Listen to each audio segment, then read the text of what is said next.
కృష్ణకు సరోగతితో పిల్లలు పుట్టాలన్న కోరికను తీర్చాలని మురారి అయితే కృష్ణని తీసుకొని హాస్పిటల్కి వస్తూ ఉంటాడు. ఇంతలో అక్కడ ఉన్న ముకుంద కూడా హాస్పిటల్కి వస్తూ ఉంటుంది.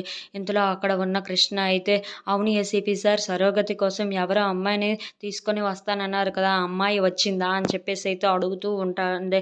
ఆ మాటలు విన్న మురారి అయితే చాలా టెన్షన్ పడిపోతూ ఉంటాడు. ఇప్పుడు కృష్ణకు ముకుందాయే ఆ సరోగతికి ఒప్పుకున్న అమ్మాయి అని ఎలా చెప్పగలను అని చెప్పేసి అయితే అనుకుంటూ ఉంటాడు. ఇంతలో అక్కడ ఉన్న కృష్ణ అయితే, ఏసీపీ సార్ ఏంటి అంత సైలెంట్గా ఉండిపోతున్నారు, ఎవరు ఆ అమ్మాయి నాకు కొంచెం చూపిస్తారా, ముందే తెలుసుకుంటే చాలా మంచిది కదా అని చెప్పేసి అయితే అంటూ ఉంటుంది. ఆ మాటలకు అక్కడ ఉన్న మురారి అయితే, అవును, వీళ్ళలో ఎవరైనా కావచ్చు, ఆ అమ్మాయి కావచ్చు, ఆ అమ్మాయి కావచ్చు, ఆ అమ్మాయి కావచ్చు అని చెప్పేసి అయితే ఆ హాస్పిటల్లో ఉన్న వాళ్ళందరినీ చూపిస్తూ ఉంటాడు. ఇంతలో అక్కడికి వస్తున్న ముకుందాన్ని కూడా చూపిస్తూ ఉంటాడు. అది చూసిన కృష్ణ అయితే, ఏంటి ఏసీపీ సార్, ముకుందానా అని చెప్పేసి అయితే అంటూ ఉంటుంది. ఆ మాటలకు అక్కడ ఉన్న మురారి అయితే ఏం చెప్పాలో తెలియక సైలెంట్గా అయితే ఉండిపోతూ ఉంటాడు. ఇంతలో అక్కడ ఉన్న కృష్ణ అయితే, ఏంటి ఏసీపీ సార్ తినా అని చెప్పేసి అయితే అంటూ ఉంటుంది. ఆ మాటలకు అక్కడ ఉన్న మురారి అయితే, అవును కృష్ణ అని చెప్పేసి అయితే అంటూ ఉంటాడు. If you like this video please like, share and